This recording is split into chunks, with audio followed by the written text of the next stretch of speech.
All right. Hello and welcome to another episode of the Couch Warrior podcast. As always, I'm your host, Mike, and today we've got a short notice guest. We've got Evan pulling up from Fight Numbers. What's up, Evan? How you doing? How you feeling about the card? Doing good, Mike. Happy to be here. Thanks for having me on. I'm excited about the card. Some interesting fights, some closely lined fights. I'll be there in attendance on Saturday, so I'm extra excited. And I've got a lot of extra time this week because I'm on spring break, so I've been capping pretty hard. So eager to get into it with you. All right. Yeah, I'm like the opposite right now. I've had no time to tape. I've had to sneak it in every second I've got. And a lot of these fights I am going to have to go back to, and I'll mention which ones I'll be looking at more. But we can hop right into the card because we got 14 fights, full card. First fight up, we've got Angel Pacheco versus Caolan Loughran. Pacheco 7-2-0. He's 32 years old, 5'8" with the 70-inch reach. Loughran, he's 8-1-0. He's going to be 5 years younger at 27, 2 inches shorter, and he's given up 2 inches in reach. Evan, why don't you start us off, brother? Sure, man.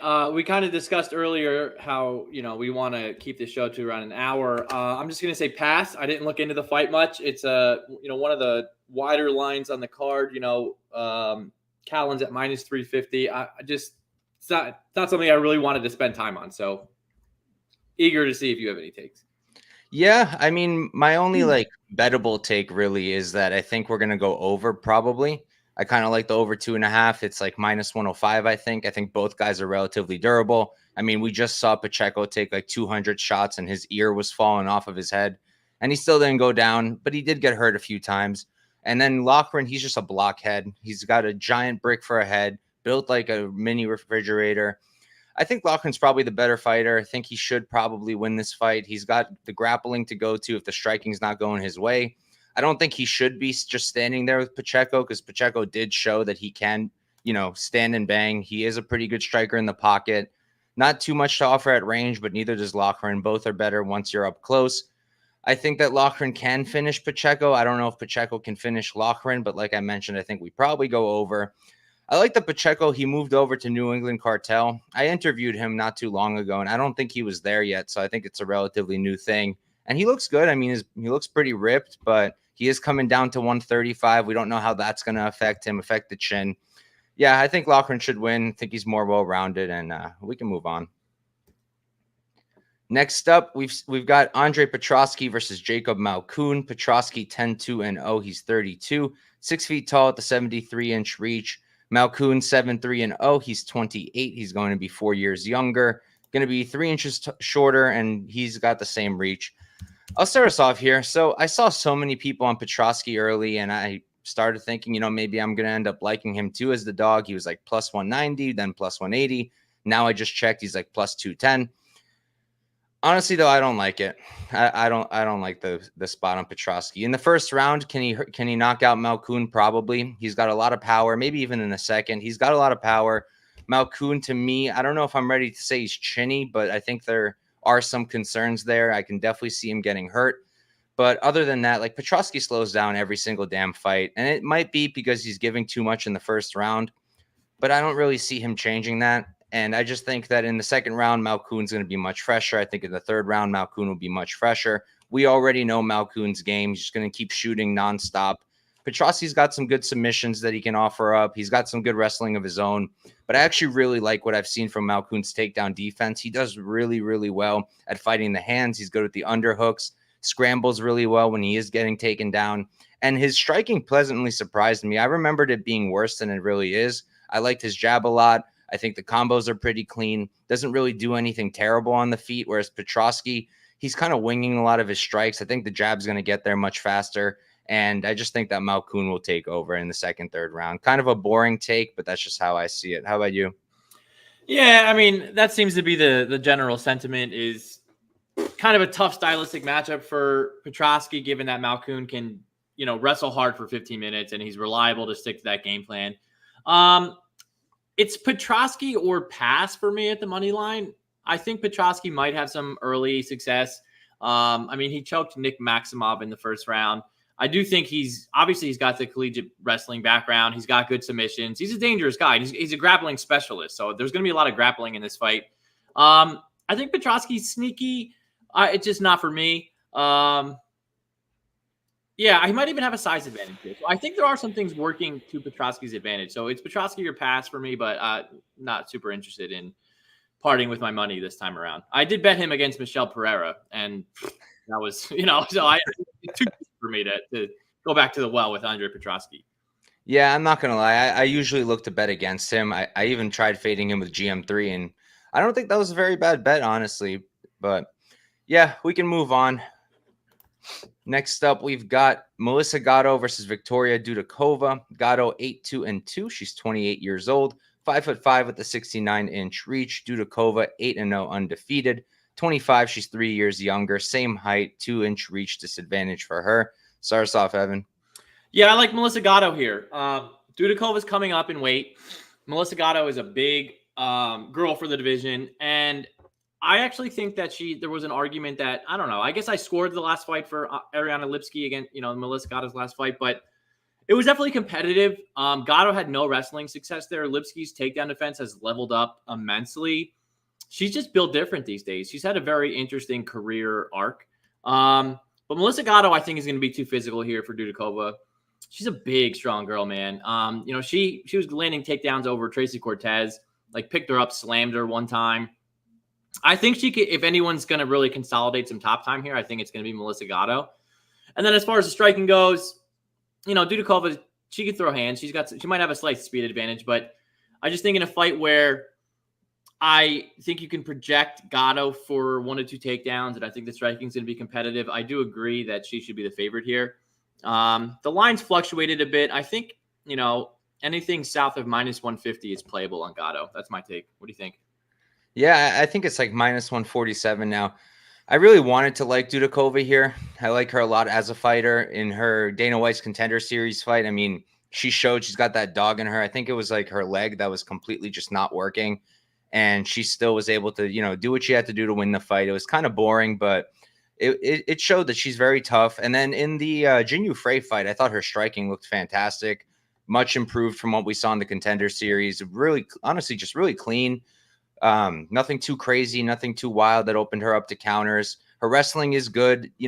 Just because she didn't really get a lot of takedowns against Jinyu Frey, to me, that's not too big of a deal. I think that Frey's got really good takedown defense, very short, stocky fighter, and does a good job at defending. So I don't really put too much stock into that. I do think Dudakova could get some takedowns here, and in the pocket, she'll have success, but I kind of lean towards Gatto as well. I think that her striking at range is better. I really like her front kicks. I just think she has more of an arsenal on the feet, whereas Dudakova is more of just a boxer pretty much. And she's got her own wrestling, does Gatto. She's great at scrambling. She's got good jiu-jitsu. I just think she's got more ways to win the fight. I think she can win the decision. I wouldn't be shocked if she got a sub on the ground as well. So for me, it's Gatto. If the line gets outrageous and money comes in and I can get Dudakova +150-ish, I might take my shot because I can see her having success too. Like I said, she's a clean striker and she does have very solid wrestling of her own. But the pick will be Gatto for me. And we can move right along. This fight's going to be an absolute shit show. We've got Ibo Aslan versus Anton Turkalj. Aslan, he's 12-1-0, and that only loss being Anton. 27 years old. He's 6'3" with a 77.5-inch reach. Turkalj 8-3-0. He's 27 as well, 1 inch taller, and pretty much the same exact reach. I'll start us off here. So I backed Aslan in his Contender Series fight, and I think I actually got a decent line because everyone and their mom was fading him with that Brazilian bum, and I wasn't seeing it. So I took Aslan. He got that knockout. And yeah, I'm tempted on the dog here. I think Anton's going to repeat it again. In their first fight, Aslan did look much better in the first round. It seemed like he was beating the crap out of Turkalj. The leg kicks were pretty much the main weapon there. Every time he landed a leg kick, Turkalj either stumbled or fell onto the ground. And, his takedown defense is actually pretty solid for Aslan. In that first round, it was pretty decent. And in the only other fight that he's had that went to the third round against Valentine, he was able to defend a lot of the takedowns after the first round. But I just think that he will slow down. He slows down every single time. If he doesn't knock out Turkalj, which he can, because Turkalj's got abysmal striking defense. He's got that chin way up in the air. I do think he can get the knockout, but Turkalj, he's not going to be like completely outmatched on the feet. I think he's a decent striker in his own right. He's shown that he can take punches from guys like Vitor Petrino, and his wrestling's pretty good. I like his wrestling quite a bit. He's going to keep going to go to it. He's got good cardio. He got like 11 takedowns in the Contender Series fight. He got, I want to say like 5 or 6 in the Petrino fight. He took Petrino's back as well. Good jiu-jitsu. I think history is going to repeat itself. I think he's going to take some damage in the first round, second round, drag Aslan to the ground, and probably submit him. So I'll be looking at the sub props, and I'll be watching his money line. I'd like it to be a little bit wider before I get in, but that's what I'm thinking. How about you?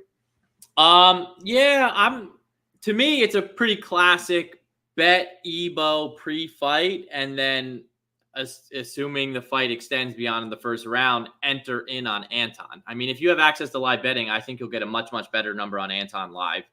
I think Ebo is hard to handle early. I think that obviously that showed the first time these guys fought.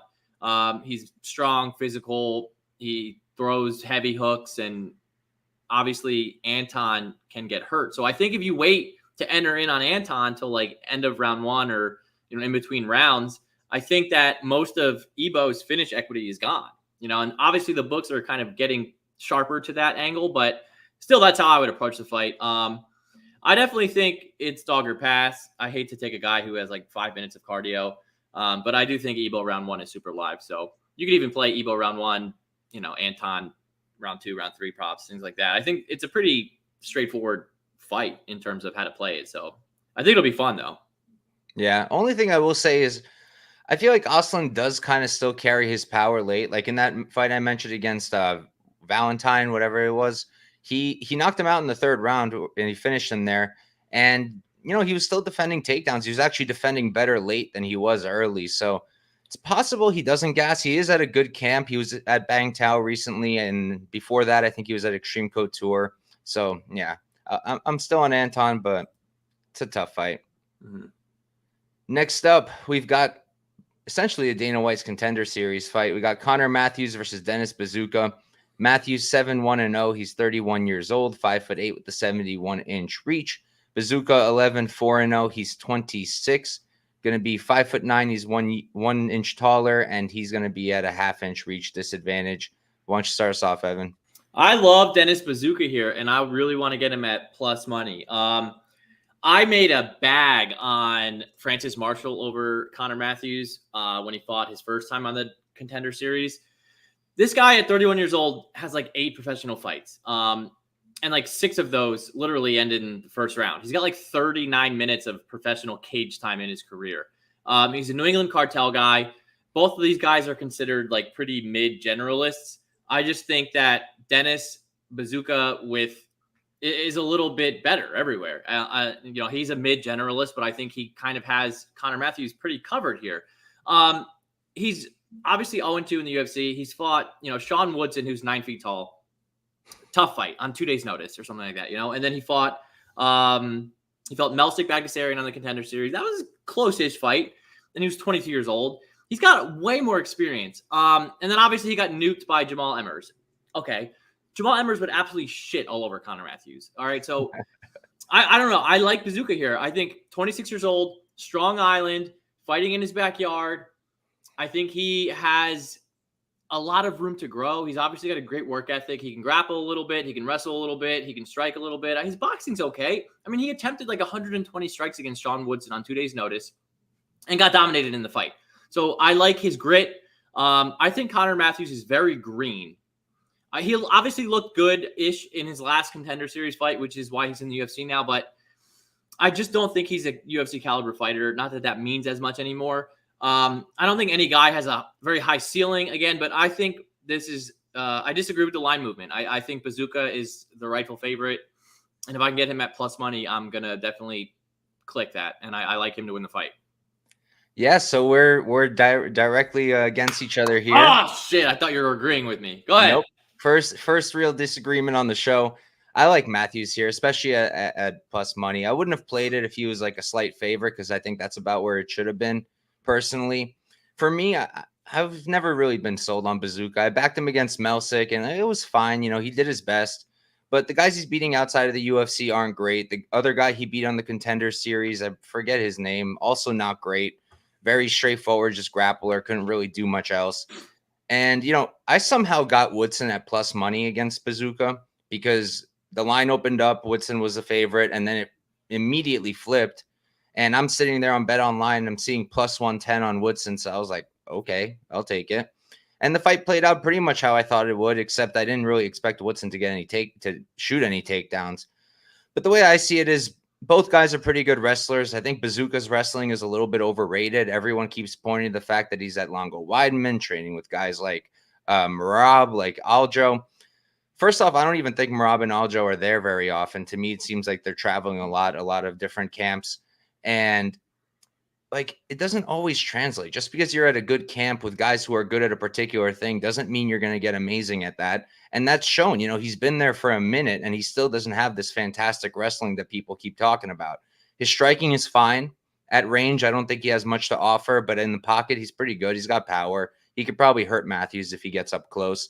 But I think Matthews is just overall a little bit better everywhere. I think he's the better offensive wrestler. I think his jiu-jitsu's better. And I think his striking is better. I'm a little concerned, like I mentioned, if Buzukja can close the distance and do that often, then I think he's got the chance to get a lot of success. But otherwise, I think Matthews should be fine. Buzukja will probably have a cardio edge, so there's that for him. But check that out. Look at that. Look at that, Evan. But Accurate. Accurate. I think that Matthews will have more success at range. I think his striking is pretty good. It's developed. It's gotten better. He is a bit older. And he is relatively green, but I still think he's just a little bit of a better fighter. I do think he is improving. You know that he's a smart, intelligent guy the way in the octagon. Like coming into that Yair Farias fight, he knew exactly what he had to do, went for the takedowns, didn't look bad on the feet either against a really dangerous guy, took advantage of the guy's cardio, and did what he had to do, and he won a solid fight. So for me, it was a pretty easy click at plus money. You probably can't go wrong playing plus money on either side. Like if you get Buzukja at plus money, probably a decent bet. I got Matthews at plus 110. That's going to be my free bet of the week. And I like him quite a bit. I think he's going to get it done. And he's at New England Cartel. He is still improving fight to fight despite being young. Whereas Buzukja, I mean, despite not being young. Whereas Buzukja, he's 26, but I don't see him getting much better fight to fight. He seems about the same that I've seen him over whatever. It's been like 2 years now since the Melsick fight, or 3 years.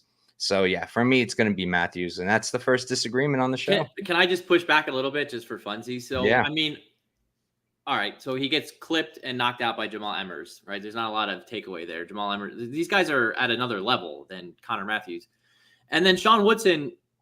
It's not even really fair. You know, like the guy, his frame for the division is so obscene. Connor Matthews is getting better, as you say, right? So because he won a decision on the Contender Series against that guy with like the skinniest calves ever. You know, he kicked his calves a couple of times, and the guy was a gas bag, so Matthews was able to land takedowns. You're not concerned at all? I mean, plus money, sure, whatever, but 8 fights, 39 minutes of cage time, making his debut. This is Dennis's backyard.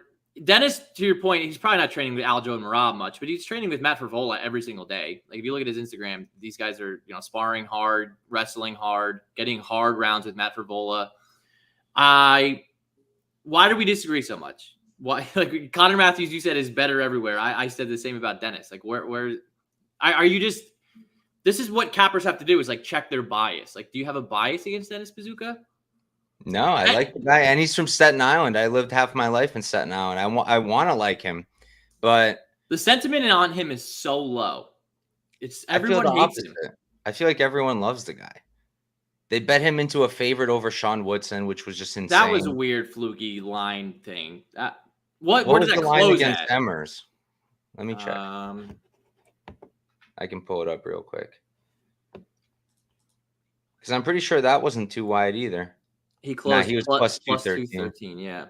And Woodson, he closed plus 153. I mean, that's a great bet on Woodson. I mean, that in hindsight, that's a max bet. Like,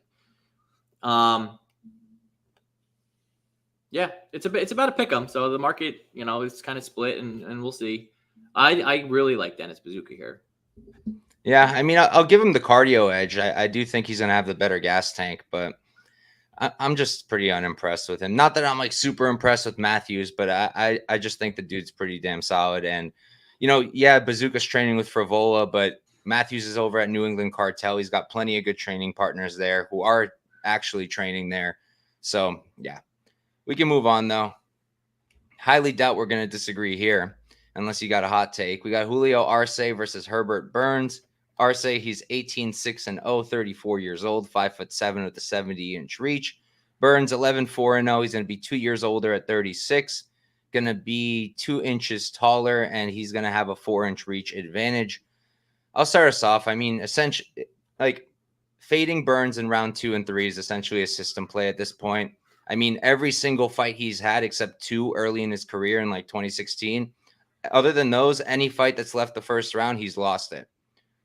Dude just has no gas tank whatsoever. He's got no like dog in him whatsoever. His striking is fine, but he's pretty damn hittable. His jiu-jitsu is elite, absolutely, but his wrestling's not. So if you're not taking him to the ground and he's not getting easy takedowns, what is he really going to do? Arce, he's not the best in the world, but I actually think he's a pretty slick striker. I am glad that he's back at 45. I don't love him as much at 35. I think it's a little bit of a hard cut for him. I think his takedown defense is fantastic. I mean, the number is 95%, but I don't really care about the stats. I usually look at what they're actually doing. I'm checking if they're using their underhooks, if they're looking for hand control, if they're looking for the fence, all things that Arce does. Survived the sub attempts from Burns in the first round. Round 2 and 3, I think Arce takes it. Probably won't even be able to live bet it because I don't think the books are that stupid. I doubt that they're going to move the line much, but I'll be looking at Arce round 2 and 3 props. How about you?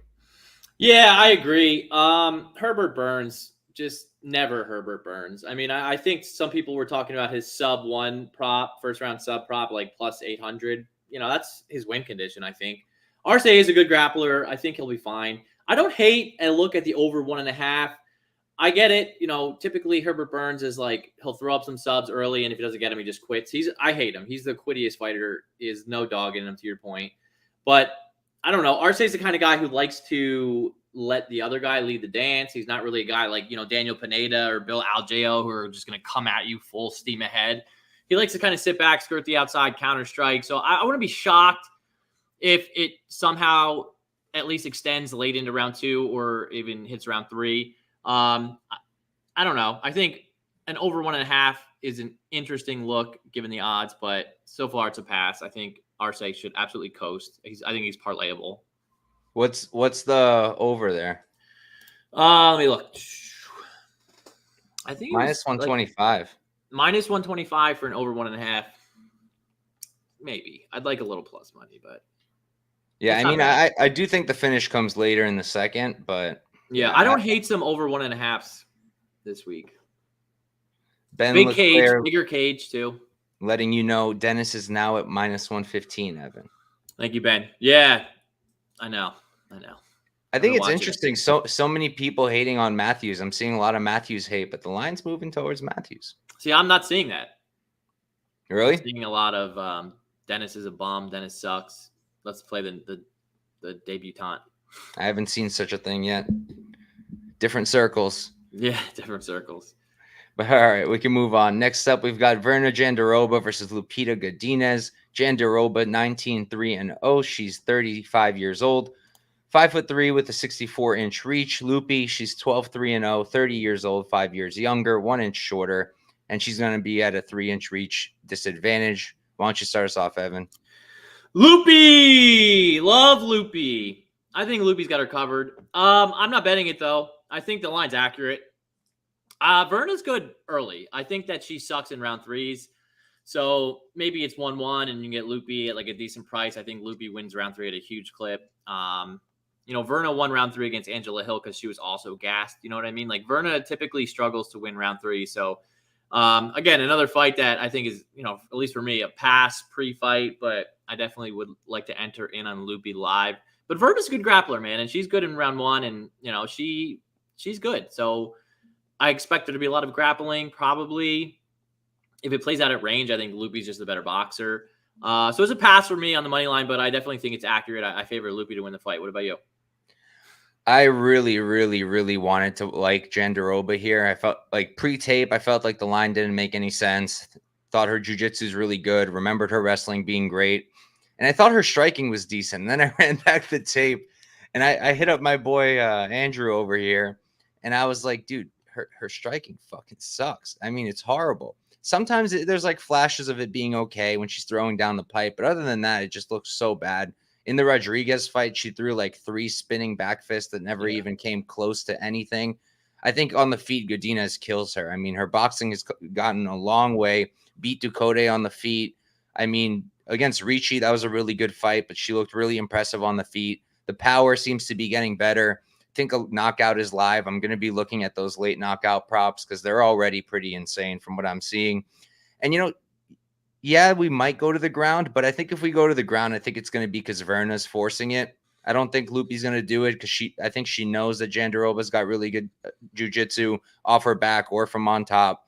But Loopy's got really good takedown defense, so I think she can stuff the attempts from Jandiroba. It's going to kind of come down to, I want to see what the size difference is because I know on Tapology it says 1 inch taller. Based off of like just measuring them up against their opponents, I feel like she might be a bit bigger. But other than that, I think Loopy's got her covered, cardio especially. So yeah, I think Loopy's got this one. And we can move on. Oh, this one I want to know your take on. We got Nate Landwehr versus Jamall Emmers.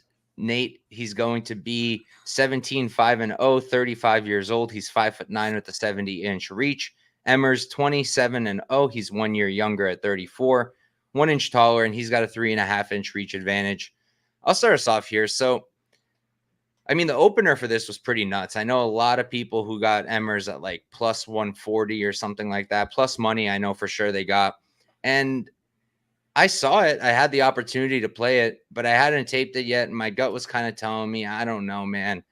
And now that I'm getting like plus 170, the line actually kind of dipped, but I can still get plus 170 on Nate.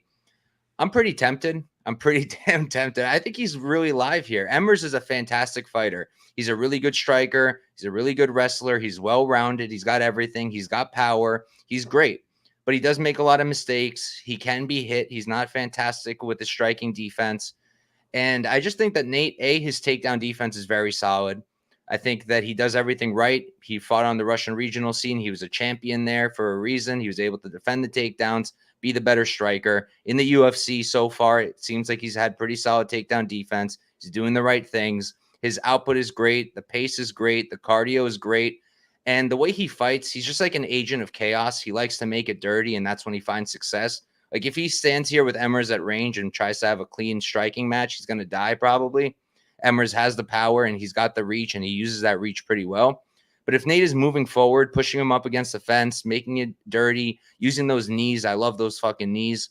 I think that Nate is really live. And with Emmers, we've seen him time and time again have IQ lapses in the cage, just make stupid decisions. And also in the Jenkins fight, I don't know why he wasn't throwing more. That was kind of weird for me too. And I think that Nate is the kind of guy who can force these mistakes, force him to do something stupid and take advantage. Do I think Nate necessarily subs him? Not really. I think he just takes over and probably, in my opinion, wins a decision, maybe a late finish. But I'm really tempted on Nate. I'm going to hold off at this point because even though the line's moving in on him, I have a feeling people will come in, tomorrow, Friday, Saturday, start tailing their favorite cappers, start parlaying Emmers, and I'm thinking I can get a better line. If it hits like plus 200, it's a done deal. I'll be on Nate. But how about you? Nate the Train, baby. Love Nate the Train. Let's Nate go. the Train. I really hope he wins, man. I'll be rooting for him. I don't know if I'll play it. Again, we'll see how wide it gets. Jamall Emmers is skill for skill the much more talented fighter.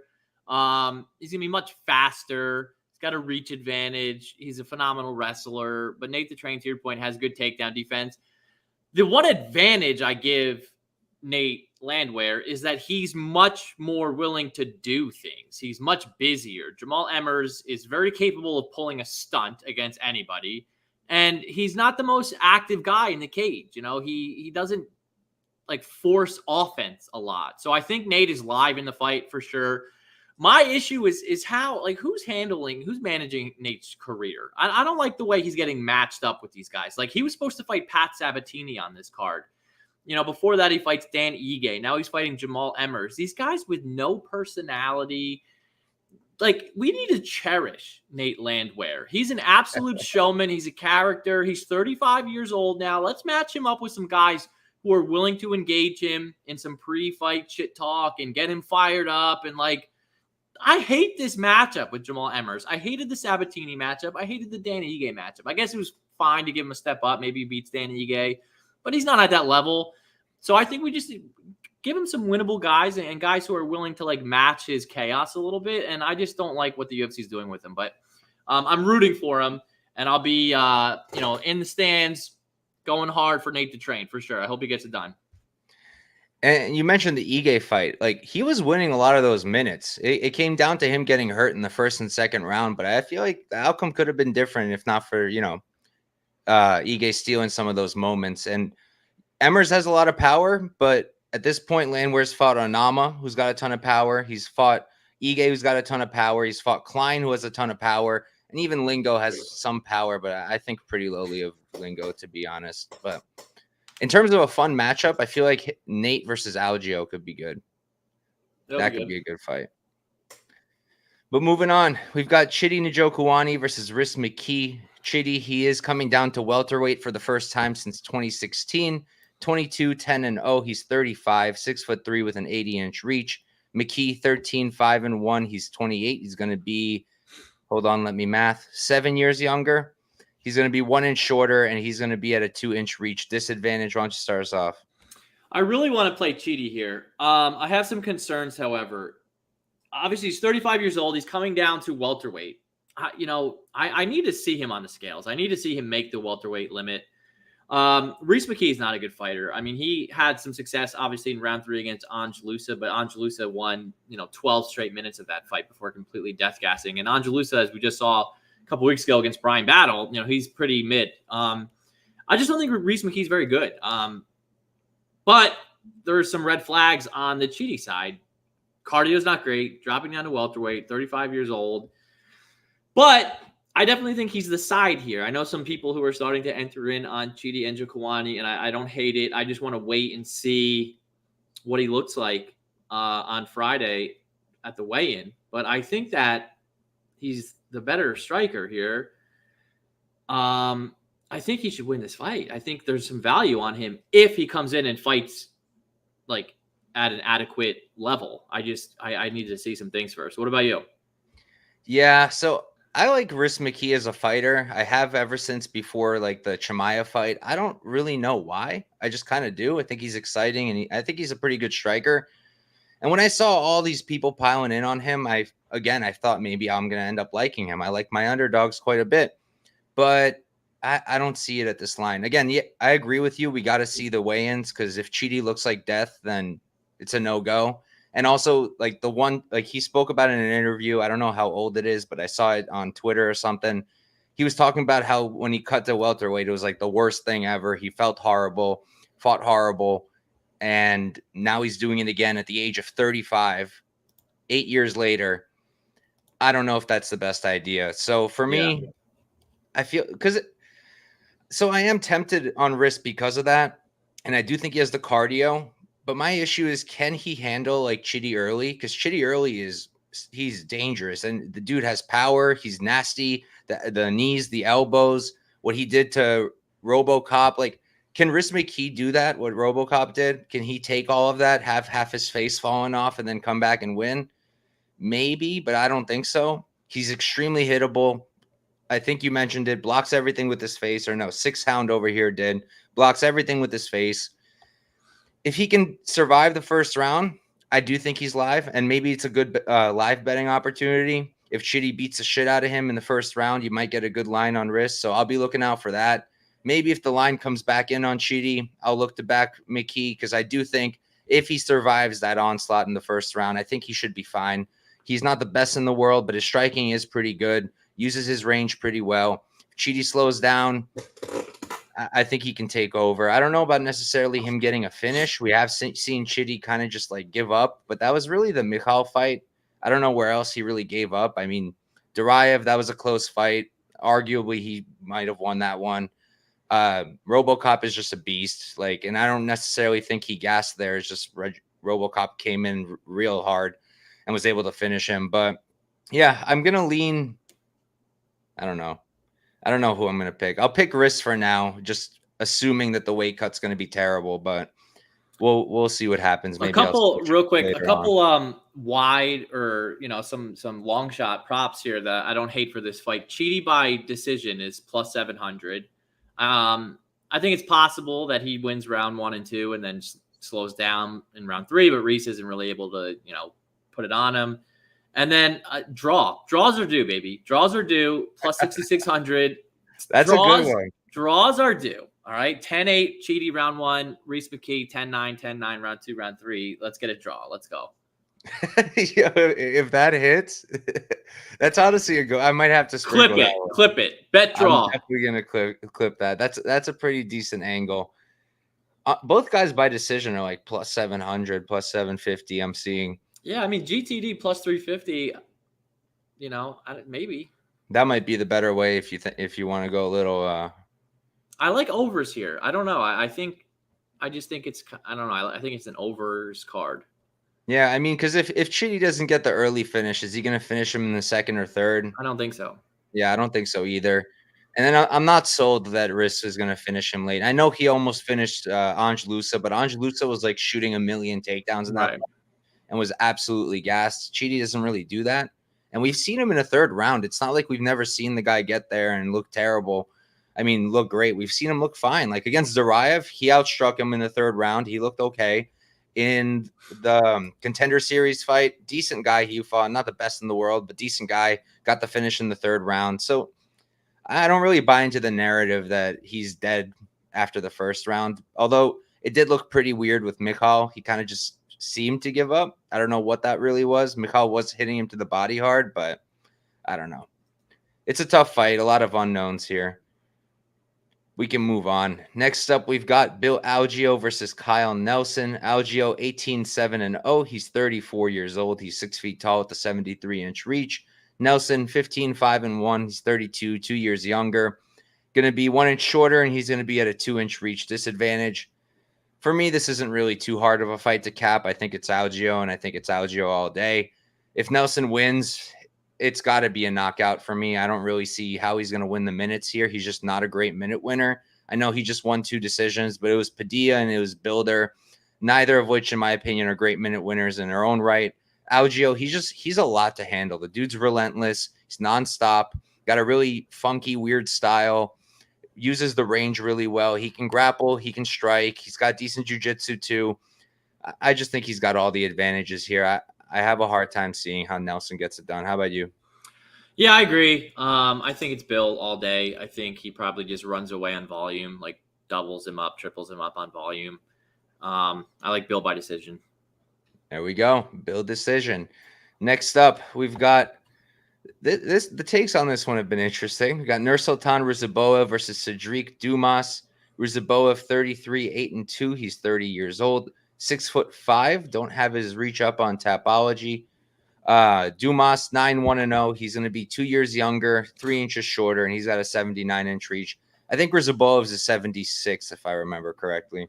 But why don't you start us off?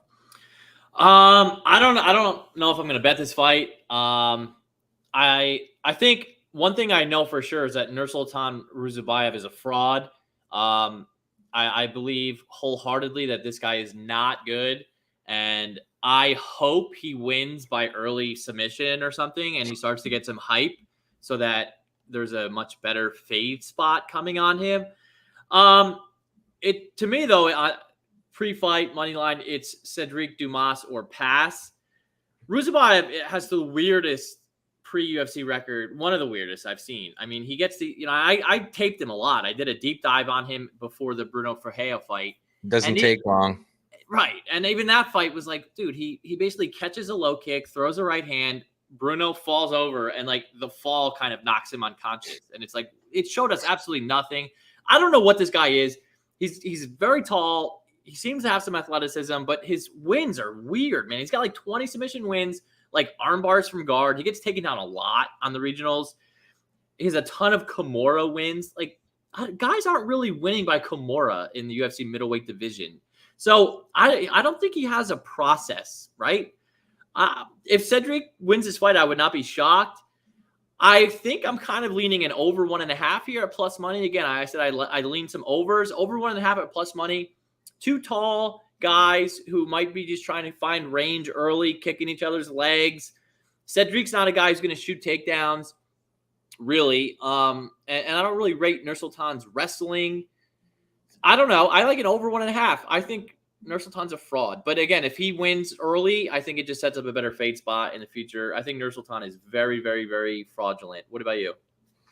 Well, first I'm pulling up that over because that's a decent look. Plus 115. Would like a little bit better just because Ruziboev does have all these round one finishes, but I feel like this is a different kind of fight, and I do think we're going to at least enter the second round. So maybe I'll look at like fight starts round 2. We'll see what DraftKings gives. If it's like pick'em, maybe something like that. I don't really know what to make of this fight. Like, I see a lot of love on Dumas, and I get it, I guess, at least at like plus 210 and the numbers I saw people get. I do get it. He's a decent fighter, decent at range, decent grappling, but not really special at anything. Pretty low output. I was pretty surprised in the Zaitar fight that neither guy really threw all that much. His own takedown defense isn't that good. His own wrestling is fine. But if he does try to wrestle here, it's kind of going to go into Ruziboev's game. He's got a lot of those Kimuras. Essentially every sub I saw was a Kimura. I think he had like one rear naked and a few front chokes. So I think that might open up. Who's a better striker? I honestly don't know. I can't really tell. I think Dumas maybe throws a little bit cleaner down the pipe, but I think Ruziboev might have more power. And his striking isn't bad either, but his takedown defense sucks, like you mentioned. He's kind of just happy to go down to the ground, look for those stupid Kimuras. The last decision he went to, he lost to a guy who sucks and a guy who's been submitted, I think, 12 or 15 times himself. And he didn't get it, no sub there, got controlled, lost that fight. So I do get the angle on Dumas. Maybe another live bet spot. Watch what happens in the first round. If Dumas gets his ass kicked, maybe you can hop in because I do think he could take over late.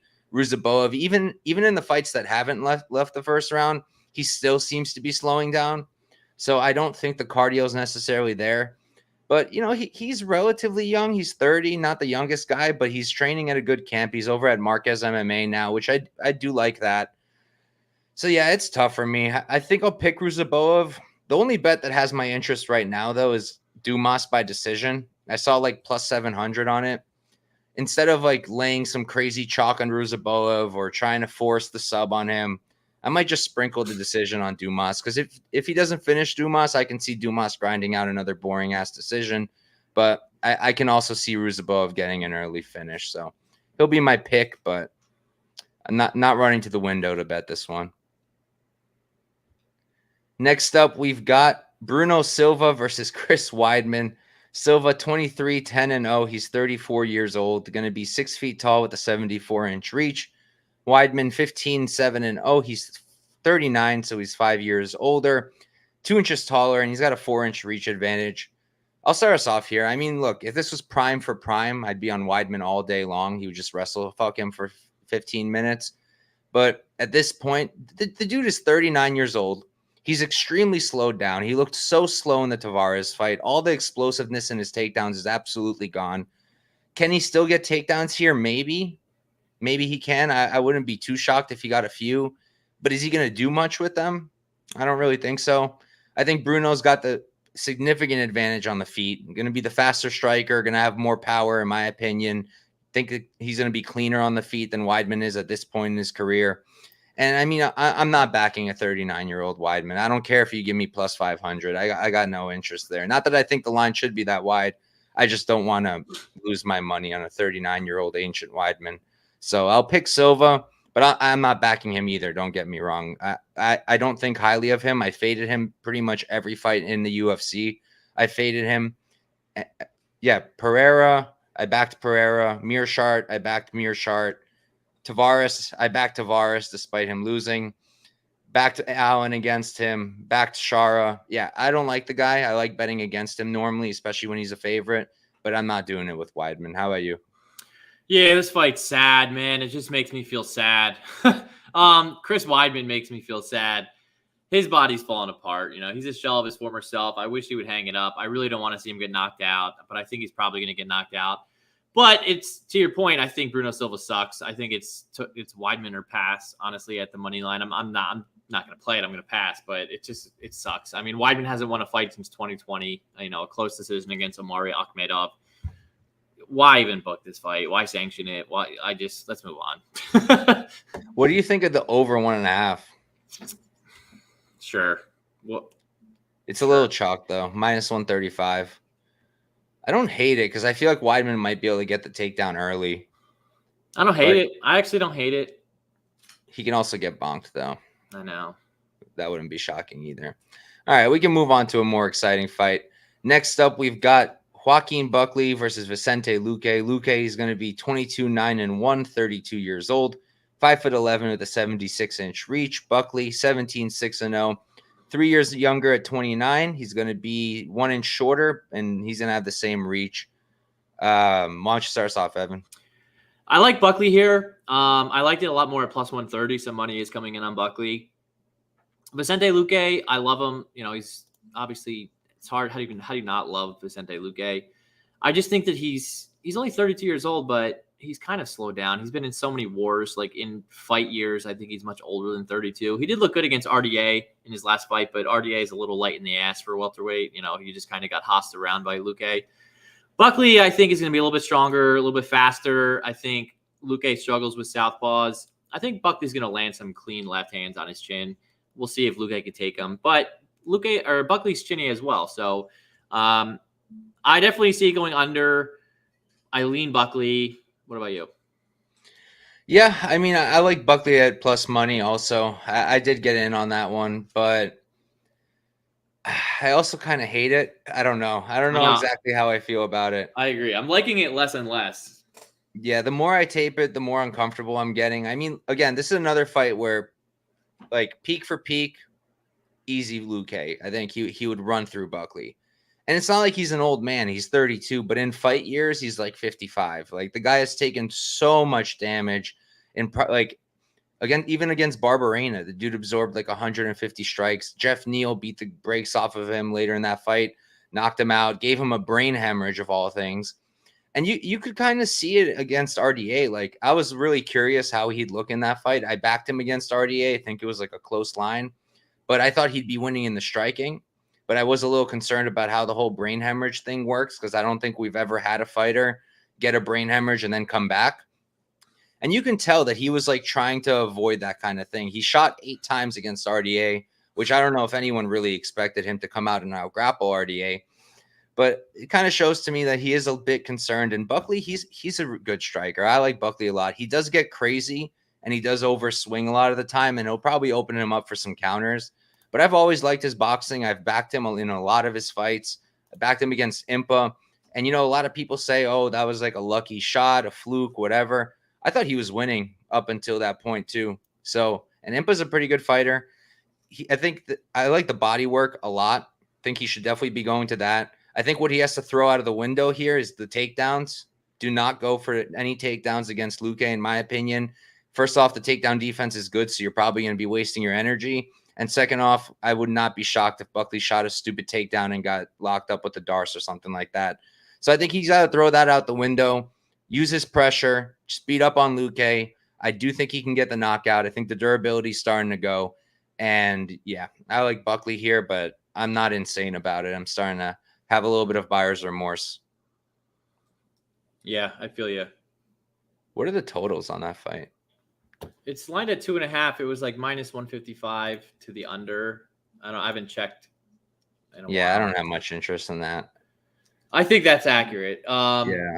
Fight ends inside the distance, -190. under 2.5, like minus 160. Yeah, I feel like it's like if it's gonna go under, I feel like it's either Buckley KO or Luke like sub off a stupid takedown attempt. Yeah. Well, Buckley's chinny. I think Buckley can get knocked out here too.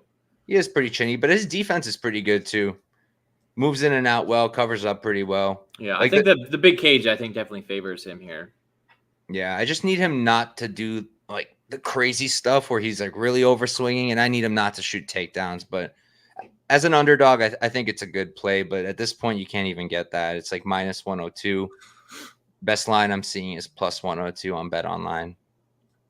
At that point, I would just pass personally. Yeah, I agree. All right, we're up to our main event of the evening. Really good fight, in my opinion. We got Erin Blanchfield versus Manon Fiorot. Blanchfield, 12-1-0. She's 24 years old, 5'4" with a 68-inch reach. Manon, 11-1-0. She's 34. She's 10 years older, 3 inches taller, and she's going to be at a 2-inch reach disadvantage. This is a tough fight for me. I feel like Manon is going to look like the side early.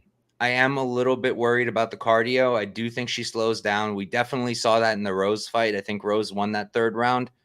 I mean, Rose is a former champion and all, but she was at a size disadvantage. She was moving up a weight class, and Fiorot slowed down pretty big there. And Blanchfield will push a pace. You don't really see her slow down too much. She'll keep going for those takedowns, and I can see her starting to take over. But the thing is, like, I don't know. I'm not crazy about Blanchfield. I never really was, and I'm still not. And I ran back the tape, and it didn't make me any crazier about her. I think her striking is pretty bad, honestly.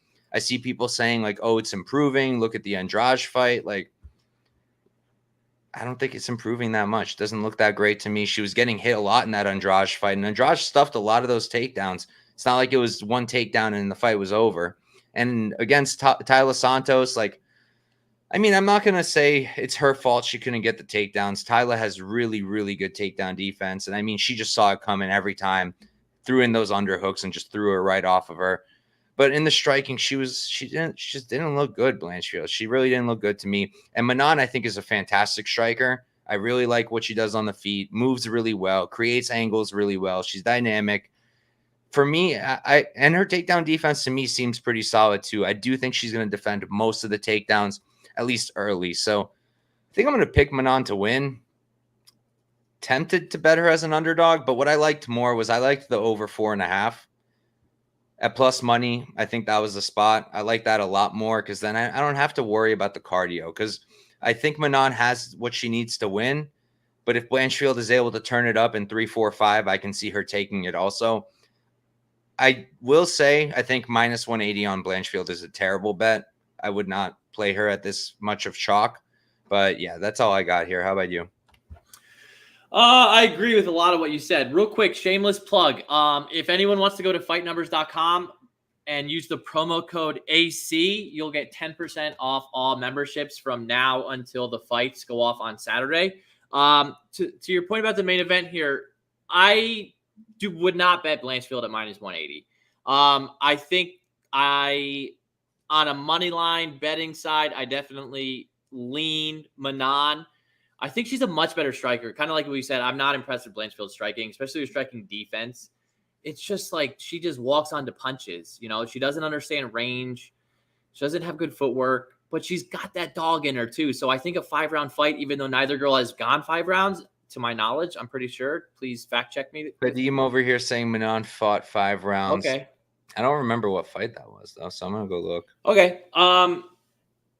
Regardless, I don't know. I think Blanchfield is just going to keep coming and coming and coming and coming. And I think she's relentless. I don't know. I guess that's why I would pick her to win the fight. But minus 180, I don't want to pay to find out and just give her like a, grit advantage. She's obviously a much better grappler, topside grappling. I think that Manon is in a lot of trouble if she gets stuck on bottom here. But she's only been taken down one time, right? Manon Fiorot in the UFC, briefly by Jennifer Maia. Yeah. But again, she's, fought Caitlin Chukagian, she fought Rose. Not, Erin is different in that respect. But interesting fight. I think the winner probably should be in line for a title shot. So, that there's definitely some fun incentives there. And it's, there's some stakes on the line. I think it'll be a good fight. I'm going to be, like I said, I'm going to be there. I don't want to be sweating this fight at, 1 a.m. I'm going to be hammered. I'd rather just like enjoy myself at this point. 14 fights, there's better spots. So I'll just sit back and watch this one. But I'll pick Erin to win. But again, no real interest in betting it. I did find the one fight that she went 5 rounds. It was back in 2019. It was her second ever fight. And she did go 5 rounds with Amanda Lino, who was 4-1-0 and has never fought again. So all right. Don't know what to make of it. Shout out to Amanda Lino. I am gonna go back and look at that fight because that's an interesting bit of information. I mean, if the line blows out and the parlay boys come in heavy and start just parlaying Blanchfield, maybe I'll get to Manon, but I think that over was a better look. I don't really see a finish. Like if a finish comes, it'll probably be a Blanchfield sub, but I don't really think she's gonna sub Manon personally. Maybe if things get really wide, maybe like a Manon point spread. What is might that? Interest me. I don't know if it's even out yet. But like a +5.5. On Bet Online, it should. Manon -145. I don't play those anymore at chalk. I learned my lesson. Like my new rule going into this year is I'll only play a spread if it's plus money because otherwise your read could be absolutely perfect and it takes one bad judge to ruin it. Right, 150 to 45, and it's a split decision. Yeah, I agree. It's happened to me multiple times. Like I've learned my lesson at this point. Like that's probably a fantastic bet. She needs 2 rounds out of 5. She probably wins early rounds in my opinion, but like I'll lose a TV if like she wins 2 rounds and the judges don't give it to her. So I can't afford a new television. That's too many units. Fair enough. You've heard of a system bet. That's a system pass for you. No. Spread at chalk. System bet for me is Arce round 2 and 3. That's going to be a must. But other than that, I think I'm good here. Sounds good, man.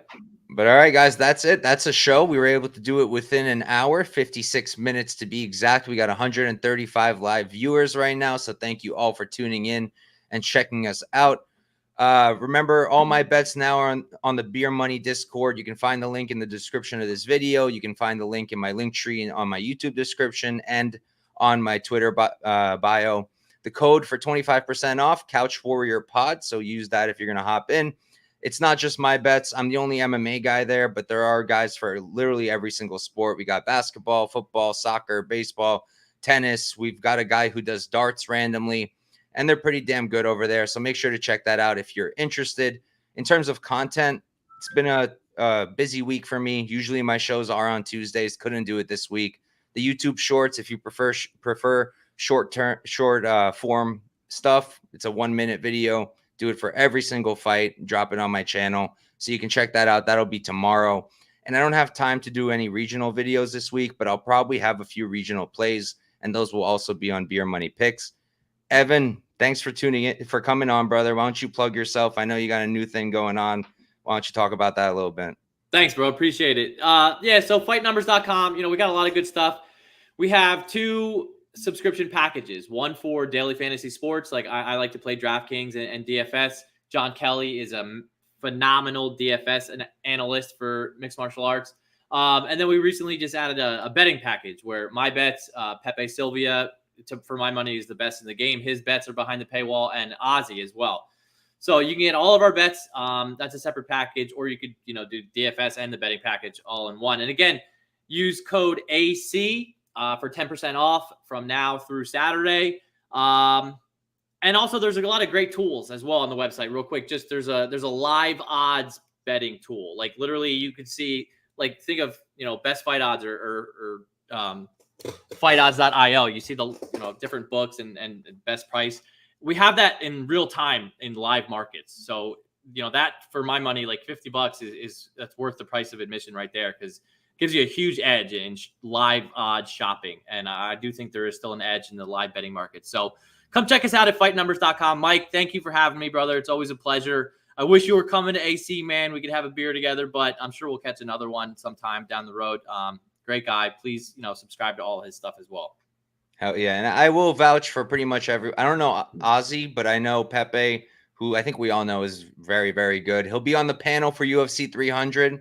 So look out for that. Him and Lupita. That'll be a grand old time. Nice. And I know John Kelly's a beast, especially with DFS. So, and I saw some of the stuff. I think the thing is cool where It shows the best odds available on each side. Mm-hmm. I think that's pretty dope too. So yeah, guys, make sure to go check that out. Thank you all for tuning in. Peace out and good luck this weekend. Northeast.